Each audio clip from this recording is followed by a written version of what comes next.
이런 식으로 그냥 단순하게 표현했던 것들을 여기다가 이 세 가지 재고자산의 밸런스까지 고려해 가면서 어떤 흐름을 좀 보여준다 그러면 흐름은 지금 이렇게 흐르고 있는 거잖아요. 이런 식으로 이렇게.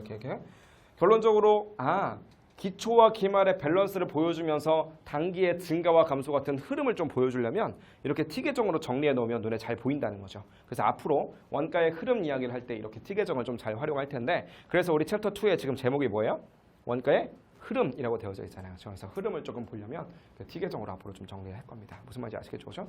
자, 이렇게 흐름을 좀 정리할 건데 이렇게 온다는 거잖아요. 흘러간다는 얘기는 이렇게 가고 그다음에 이렇게 간다 뭐 그런 의미가 될 거 아니겠어요? 그죠? 자, 근데 우리는 아까 전에 제조기업에서 원가라는 건 결국 중요한 건 세 개다라고 말씀드렸어요. 그 세 가지가 뭐라고요? DM, DL, OH 이게 가장 중요하다라고 배웠었는데 DM, DL, OH를 여기다 한번 녹여보자는 거죠. DM이니까 당연히 원재료일 건데 여러분 일반적으로 원재료 사갖고 온 거를 DM이라고 해요? 아니면 사용한 걸 DM이라고 해요? 당연히 얼마나 사왔냐는 별로 의미 없어요. 실제로 쓴 것들을 DM이라고 한다고. 우리 지금 제조기업에서의 주인공은 누가 되냐면 이 공장이 된다. 공장.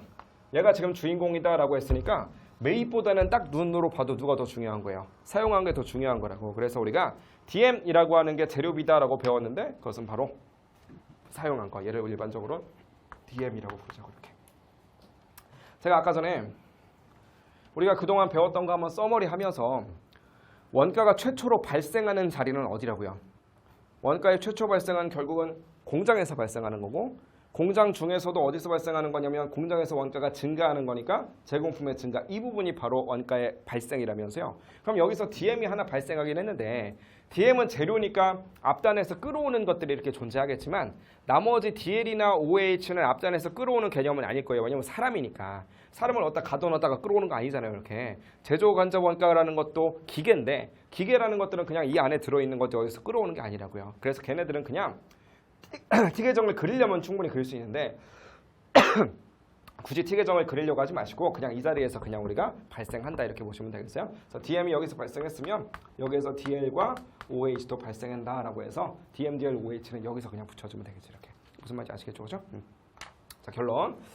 여기서 지금 우리는 DM과 DL과 OH가 여기서 발생했구나라는 것을 지금 표시를 하고 있는데 이 발생한 전체 원가를 아까 전에 뭐라고 한다고요? 발생한 원가를 단기 총 제조 원가. 즉 우리가 아까 전에 외웠던 단기 총 제조 원가라는 개념은 단기에 발생한 원가를 의미하는 거구나라는 거. 이걸 좀 알아주셨으면 좋겠어요. 무슨 말인지 따라오셨죠? 그렇죠? 다시 한번 복습해 볼게요. 이렇게 둘이 더해보세요. 뭐라고 하자고요? 기초 원가 혹은 기본 원가. 이렇게 더해보세요.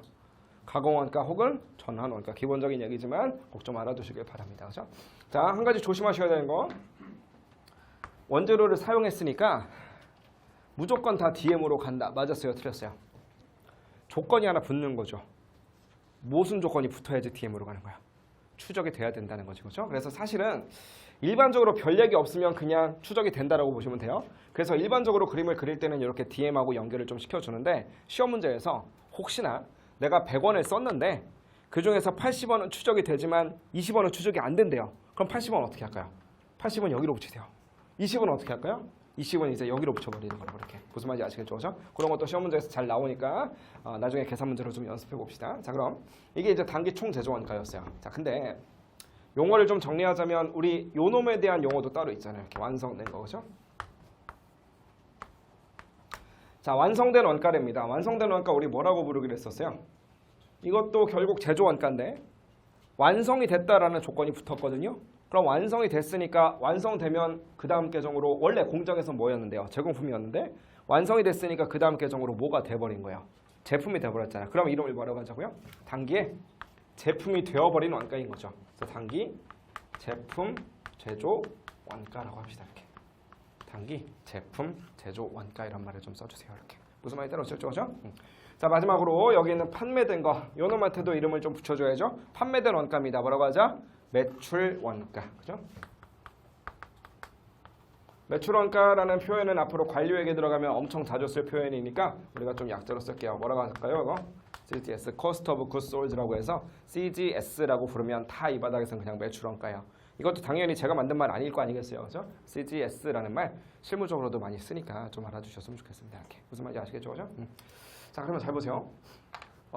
이렇게 T계정의 흐름에 따라서 우리는 제조기업에서 원가는 이렇게 흘러가는구나 라는 것을 시각적으로 좀 표현할 수 있고, 여기다가 숫자들을 막 이제 집어넣다 보면 문제를 풀 수가 있게 되는데, 그 문제 연습은 시간 관계상 다음 시간에 해야 될 것 같은데, 이런 것들은 좀 보자고요. 여러분 보세요.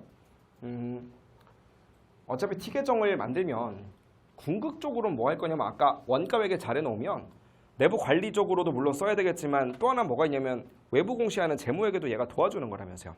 그럼 원가회계에서 이렇게 T계정을 잘 그려놓으면 이걸로 결국은 외부에다 공시하는 어떤 재무제표들, 걔네들 만들게 되거든요. 우리 재무제표는 5가지를 알고 계시겠지만 딴 건 관심 없고요. 제일 중요한 재무제표 2가지, 재무상태표랑 손익계산서가 될 거 아니겠어요. 그래서 재무상태표 항목부터 찾아봅시다. 여기 있는 애들 중에서 재무상태표에 들어갈 만한 애들 뭐가 있을 거예요? 어차피 원재료 재건품 제품이죠. 그렇죠? 근데 얘네들은 증가감소액이 재무상태표로 가는 게 아니라 뭐가 가는 거냐면 밸런스가 그냥 가는 거잖아요. 잔액이 가는 건데, 기초도 잔액이고 기말도 잔액이지만 기초야 그냥 전기 말인 거니까 걔네들은 일단 관심 없고요. 어차피 올해의 BS로 가는 것들은 바로 얘가 될 거예요. 또 하나는 얘가 될 것이고, 나머지 하나는 바로 얘가 되겠네요. 이렇게. 무슨 말인지 아시겠죠? 그렇죠? 자, 얘네들은 BS 항목인 걸 찾았습니다. 손익계산서 항목도 찾아보세요. 손익계산서 가면 보일 만한 놈 누구 있어요? 딱 한 놈밖에 안 보이죠? 누구 하나 보여요?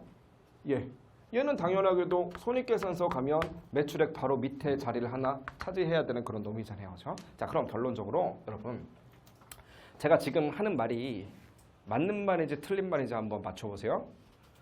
어떤 회사에서 제조원가가 발생하면 그 발생한 금액을 손익계산서에서 확인할 수 있다. 맞았어요? 틀렸어요? 발생한 금액을 확인할 수 있어요? 없어요? 아니, 발생한 금액을 확인하는 게 아니라 지금 무슨 금액이 확인되고 있어요? 판매된 금액이 확인되고 있는 거지 발생한 금액이 확인되는 게 아니잖아요. 그러니까 뭘 보여드리고 싶은 거냐면, 이건 매출원가인데 얘는 뭐냐면 판매된 거예요. 그럼 발생한 금액은 어디가 발생이라고요? 발생은 얘가 발생이라며. 발생한 금액은 바로 얘거든요. 이렇게. 그러면 이게 100원이라고 해서 이것도 100원일 거냐? 그렇지 않죠. 여기서 막 이렇게 T계정을 찍고 하다 보면 여기까지 가는 거 아니겠어요? 무슨 말인지 아시겠죠? 결국 발생액과 손익계산서에서 보이는 금액은 다릅니다. 그럼 발생액을 손익계산서로 보내버리려면 어떤 조건이 붙어야 되느냐? 잘 보세요. 처음에 이만큼이 발생했대요. 근데 이 금액들은 결국은 T계정을 타고 막 어디론가 흘러가야 되는데, T계정을 타고 흘러갔다라고 봤을 때 얘네들은 처음에는 일단 미완성인 상태로 끝날 거 아니겠어요? 만약에 인제 막 발생했는데 12월 30날 발생을 했는데, 발생하자마자 그 다음날 결산하는 12월 31일이 했대. 그럼 인제 막 발생한 것들이니까 아직 완성됐을 리가 없거든요. 그럼 걔네들은 어디가 있을 거냐면 여기가 있겠죠. 이렇게. 근데 이게 미완성이 되는 건 좀 너무하니까 그래도 시간 좀 지나가지고 완성된 채로 12월 31일 날 결산했다라고 쳐보세요. 완성이 됐다라고 해봤자 그래봤자 어디로 가냐면 여기로 가는 거거든요. 이렇게. 완성이 됐다라고 해봤자 만약에 이것이 판매되지 않았다면 어디로 가야 돼요? 판매되지 않았다면 끽해봤자 여기로 가겠지. 한마디로 완성이 안 됐거나 판매가 안 됐다라고 이야기를 한다면 끽해봤자 어디로 가느냐? 재고 자산으로 갑니다. 이렇게. 발생만 했을 뿐이다라고 하고, 얘네들이 뭐 완성이나 혹은 뭐 이렇게 뭐 미완성이거나 아니면 미판매거나라고 한다면 미판매거나라고 한다면 다 그냥 BS에 가 있을 거라고요. 근데 시간이 흘러서 결과적으로 뭐가 되면 드디어 얘도 손익계산서로 간다고요.